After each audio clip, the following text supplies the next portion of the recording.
Paz, Senhor, meus irmãos em Cristo Jesus. Quem vos fala é o professor Ronald, do Instituto Teológico Metanoem. Obrigado por estar aí nesta oportunidade. Hoje nós estaremos falando da lição número 2. E você, meu irmão, minha irmã, que não se inscreveu ainda no nosso canal, se inscreva, porque assim você receberá a notificação todas as vezes que lançarmos uma nova lição. Hoje é Vivendo em Constante Vigilância, nosso tema, e nosso texto áureo está em 1 Coríntios 16:13, onde nos diz: vigiai, estai firmes na fé, portai-vos varonilmente e fortalecei-vos. 1 Coríntios 16:13. A verdade aplicada nos diz: a vigilância na fé cristã significa permanecer acordado quanto à vinda de Cristo, atento no zelo de não se afastar de Jesus e perseverar na cautela contra os falsos profetas.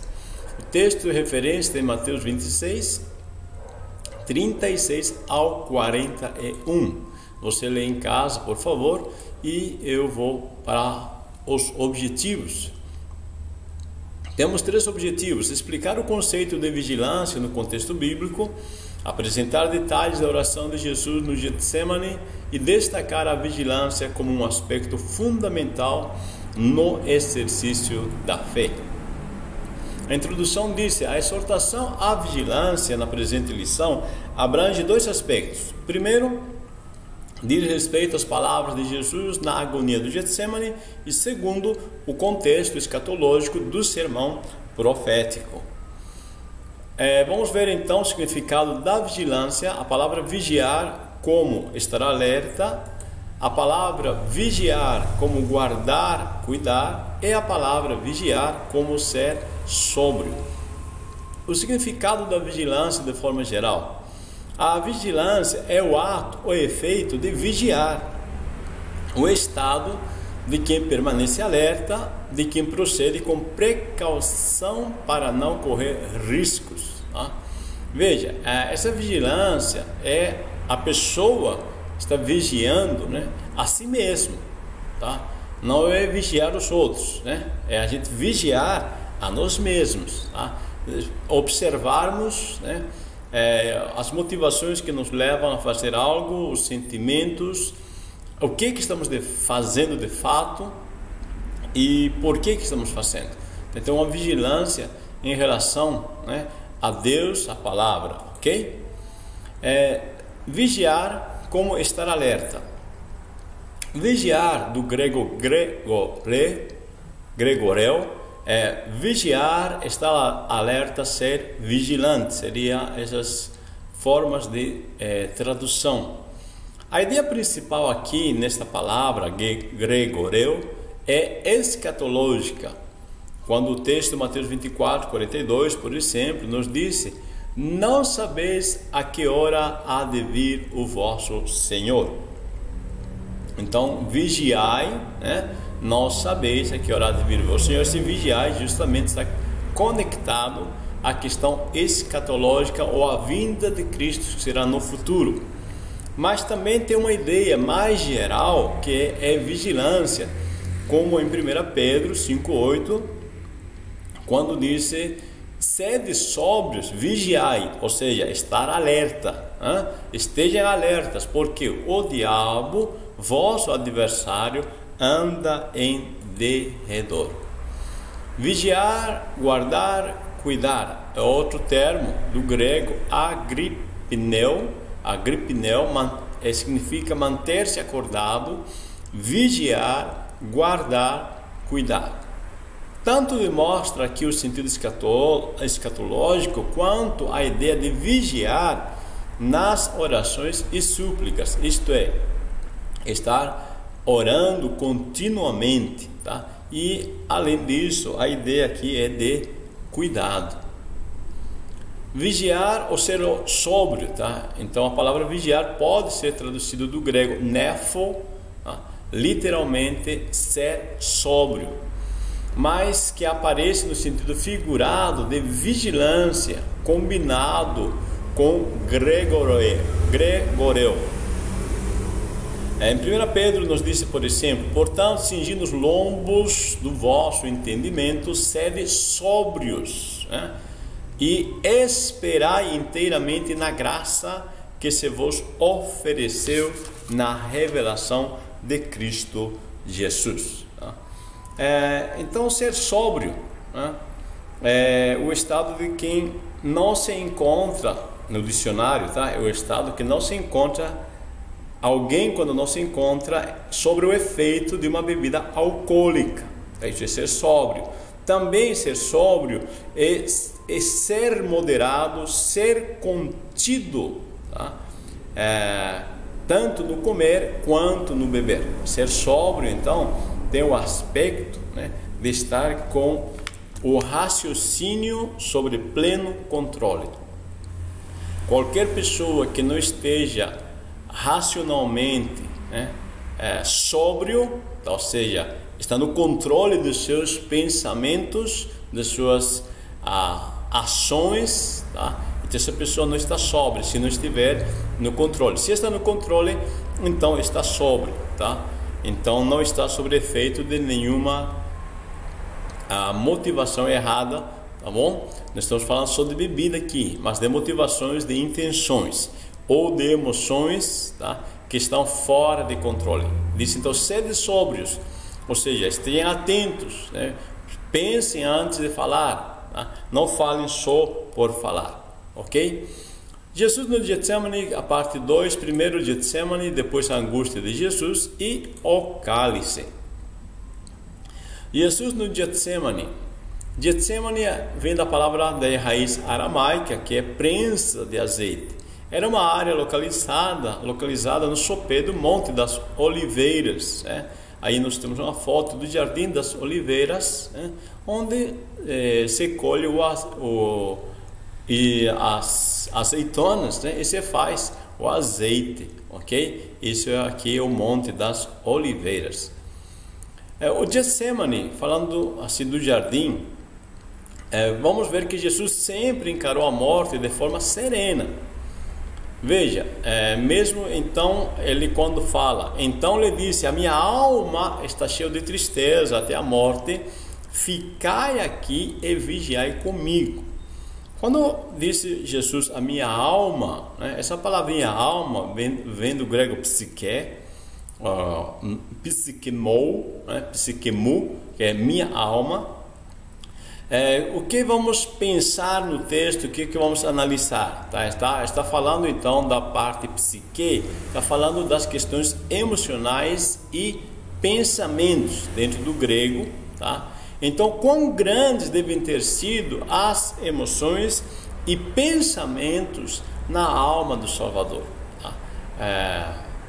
Na pessoa dele, tá? Falamos alma, a pessoa, o ser, tá? Espírito, alma, corpo, tudo reage em uma coordenação, tá? Numa sintonia. Nós somos uma unidade sistêmica.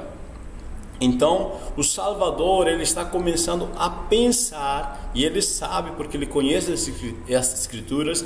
Está escrito que o Cristo sofreria, seria traído, seria humilhado, seria crucificado, tá? E Jesus sabe disso, e ele está pensando nesta situação, tá? Como ele vai ser traído pelos melhores amigos.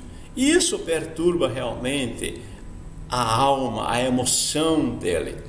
Qualquer um de nós somos seres humanos. Jesus era 100% humano. Pensar naquele momento que ia passar, desde a traição, né, até a cruz, né, e em visualizar tudo aquilo, porque Jesus realmente sabe o que vai acontecer, porque está escrito, ele conhece o que está escrito. Isso então lhe fez sofrer. Ele sabia tudo que ia sofrer e não sabia por quanto tempo ainda ficaria pendurado na cruz, tá? Então existem algumas coisas como ser humano que ele não sabe. Ele sabe que há de sofrer, mas não sabe todavia na imensidão do sofrimento, tá? Mas esse pensar no sofrimento, na traição, em tudo isso, faz ele chegar a uma tristeza extrema. Em 2 Coríntios 5, 21, nós lemos na revista atualizada, revista corrigida, de uma forma que às vezes nós chegamos a interpretar de forma errada. Então nós vamos ler, veja, eu tenho aqui nas minhas mãos a revista atualizada, aliás, a revista corrigida, 1 Coríntios, aliás, 2 Coríntios, vamos ler 2 Coríntios, capítulo 5, e versículo 21. O texto bíblico nos diz assim, na revista corrigida: aquele que não conheceu o pecado, o fez pecado por nós, para que nele fôssemos feitos justiça de Deus. Algumas pessoas, por lerem a tradução, acham que está dizendo que Jesus se tornou pecador. Não está dizendo o texto isso. Veja essa tradução que eu coloquei na tela, é da versão King James. Ele deixa bem claro: Deus fez daquele que não tinha pecado algum a oferta por todos os nossos pecados, a fim de que nele nos tornássemos justiça de Deus. Então, bem claramente, Jesus não se tornou pecador, tá? Isso precisa ficar bem claro. O que nos salva, tá? Vamos entender. O que é que nos salva? Nos salva é aceitar Jesus, ou crer naquilo que Deus disse acerca de Jesus, crer na palavra, tá? Então, o texto, tá? Quando nos diz que nós cremos em Cristo, isso nos salva. Crer na palavra nos salva. Então, aceitou Jesus, você está salvo, tá? Aceitou, creu, na palavra que ele disse, então a pessoa está salva. Agora, mas Jesus morreu porque a exigência é que haja um pagamento, pela infração que cometeu o pecador, tá? Que é a morte, A morte física é uma consequência, tá? Do desligamento de Deus, por causa do homem não ter crido nele. Lembra de Adão e Eva? Eles não creram naquilo que Deus disse, eles creram no que Satanás disse. Deus disse: não coma que tu morre. Satanás disse: coma que não vai morrer. Então aí Eva creu em Satanás, não em Deus, e isso é pecado. E isso fez que a consequência da morte viesse. Então Jesus, agora é o verbo encarnado. Quando cremos nele, cremos na palavra de Deus, na palavra encarnada, isso nos salva. Agora Jesus vai pagar o preço, tá? Sofreu a pena, tá? E não que ele se tenha tornado pecado. Veja, o fato de alguém pagar a dívida de outra pessoa não o faz o devedor ou o transgressor. Por exemplo, se você comete uma infração de trânsito, teu carro foi levado, apreendido, e você não tem dinheiro para pagar a multa, e um amigo paga para você, tá? Isso não o torna o transgressor. Simplesmente ele está pagando em teu lugar, fazendo um favor a você, ok? Então claramente, tá? Jesus, tá? Não se torna pecador.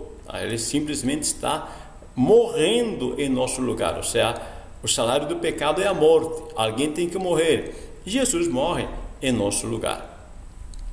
Vamos ficar mais claros, aqui nessa segunda parte, quando diz a angústia de Jesus. O texto de Mateus 26:39 nos diz: meu Pai, se é possível, passa de mim este cálice. Todavia, não seja como eu quero, mas como tu queres. Jesus sabia o que o Pai queria. Ou não sabia? Claro que ele sabia.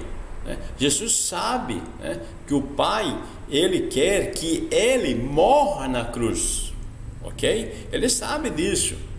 Jesus sabe todo o processo que ele vai passar. Então, nesse texto, Jesus não está pedindo, tá, que Deus Pai o livre da cruz. Não está pedindo isso, porque ele veio para fazer a vontade do Pai, e ele sabe que a vontade do Pai é essa. Agora, quando disse passa de mim este Tá? Este cálice está se referindo ao momento que ele está passando.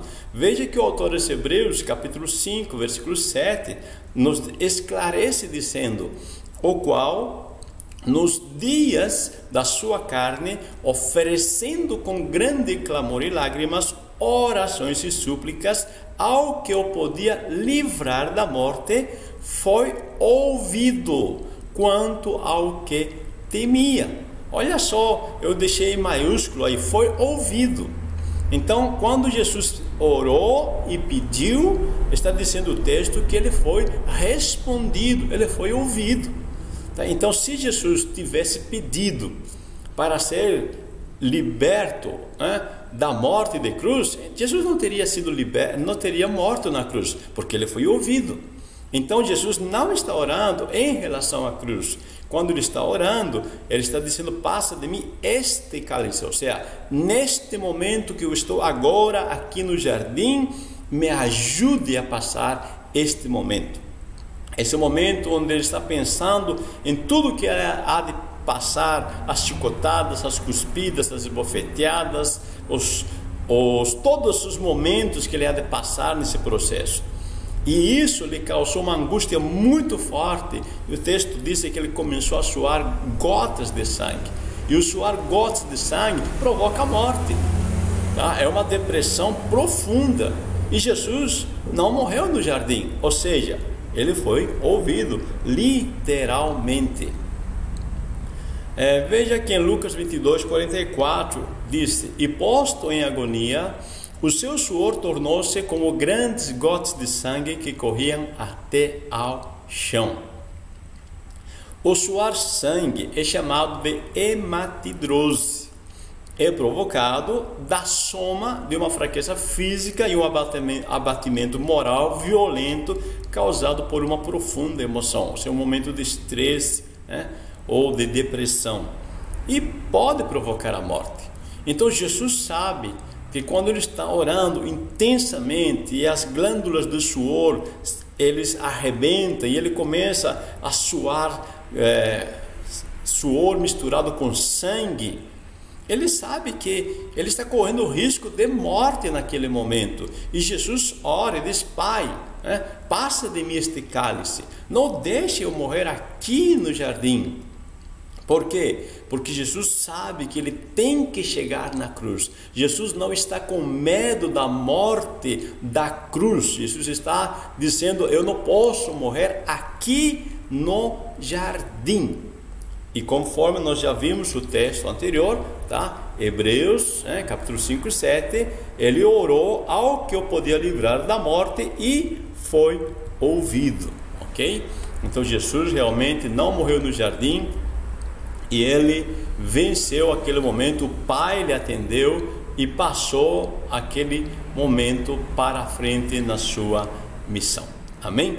Bom, vamos aqui à exortação e vigilância, parte 3, no contexto escatológico, na vida cristã, e o vigiai e orai. E depois o Espírito e a carne. O ponto central de Mateus 26, 36 é a exortação à vigilância. No contexto escatológico, o ensino de Jesus, nas diversas parábolas desse discurso escatológico, dá muita ênfase à necessidade dos crentes estarem atentos. Ou seja, as parábolas, por exemplo, da figueira, nos mostra, do jeito que vem o inverno e também vem a primavera, tão certo quanto a natureza nos mostra que o inverno e a primavera vêm, da mesma forma Jesus há de voltar. Também nos fala da parábola do bom servo e o mau servo, quando alguém negligencia o fato de que o Senhor vai voltar e ele é pego de forma infragrante, comportando-se de forma errada.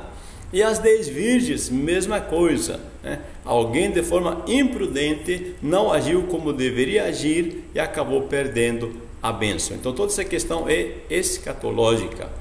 A Bíblia indica os sinais que precederão a vinda de Cristo. Vigiar é um estado de alerta para não cairmos em pecado, para não para nos abstermos de tudo aquilo que desagrada a Deus. Então isso aí é a questão vigiar, tá? Estar alerta. A vigilância é um exercício contínuo até que Jesus venha. Então o inimigo sempre há de nos tentar derrubar, há de querer nos derrubar, tá? Mas nós devemos simplesmente vigiar. O inimigo não vai desistir até Jesus voltar. Então nós vamos ter que perseverar. É na perseverança, de Jesus, que nós possuímos a nossa alma. Vigiai e orai para que não entreis em tentação. Veja que há uma relação. Vigiai e orai para que, ou seja, a tentação vem, os desejos naturais vêm. Aqui no caso, esse vigiar e orar significa estar vigilante para manter a fidelidade ao Senhor Jesus e nunca se apartar dele, ok? Então essa questão aqui, estar vigilante para manter a fidelidade ao Senhor Jesus e nunca se apartar dele. O Espírito e a carne, para que não entreis em tentação. Na verdade o Espírito está pronto, mas a carne é fraca. Carne, a palavra carne, tá? Pode indicar neste contexto a fragilidade da nossa natureza física, ou também pode ser uma referência à fraqueza da natureza caída, por causa da associação com a palavra tentação. É muito importante, meu amado, meu irmão, minha irmã, você entender que as palavras, elas não têm em si um significado próprio, uma vida própria. Elas têm seu significado dentro do seu contexto. Então, a palavra aqui diz assim, a carne é fraca, tá? Pode estar de fato referindo-se ao ato de os discípulos estarem cansados até chegaram a dormir. Mas também pode se referir à natureza fraca, caída, a natureza pecaminosa, porque se refere à tentação. Se eu não oro, se eu não persevero, então o desejo natural pecaminoso pode me vencer. Amém? Concluindo, na tentação do deserto, o Senhor Jesus recusou o domínio sem o Pai. Satanás disse, se prostrado me adorares, tudo isso te darei. E Jesus sabe que ele tem um processo, ele tem um caminho a transcorrer, tá? A Bíblia diz no autor dos Hebreus, que no processo da vida de Cristo ele foi aperfeiçoado. Ou seja, o objetivo de Deus não é simplesmente nos dar um trono de vitória. O objetivo de Deus é que nós cresçamos no processo até o trono, ok? E isso que Jesus ele percebe quando Satanás diz: tudo te darei, se prostrado me adorares, vamos facilitar a coisa, eu já te levo direto para o trono. Não é isso que Deus quer. Meu amado irmão, minha irmã, talvez você diga assim: por que Deus está demorando para me dar a bênção? Para Deus te dar a bênção é um estralar de dedos. Se Deus quiser te dar já agora, pode te dar. Agora o que Deus está trabalhando é no teu caráter, no teu crescimento espiritual, no teu crescimento emocional, tá? Então Jesus disse: eu não quero um trono, dessa forma. Ao contrário, ele aceita sofrer e morrer por nós com Deus. Ou seja, o processo é que interessa. Jesus nos mostra no processo da sua vida até a cruz que é possível crer naquilo que o Pai disse. O que o Pai disse a respeito dele?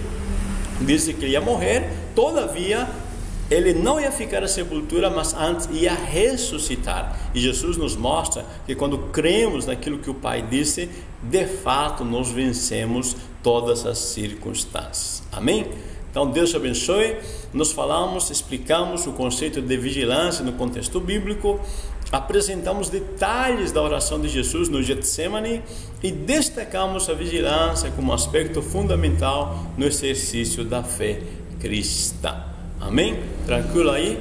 Tá? Deus te abençoe, tenha uma ótima escola dominical. Se você não se inscreveu, inscreva-se no nosso canal e estaremos então abençoando a tua vida toda semana, lançando uma nova lição. Muito obrigado, a paz do Senhor, uma boa escola dominical para os irmãos.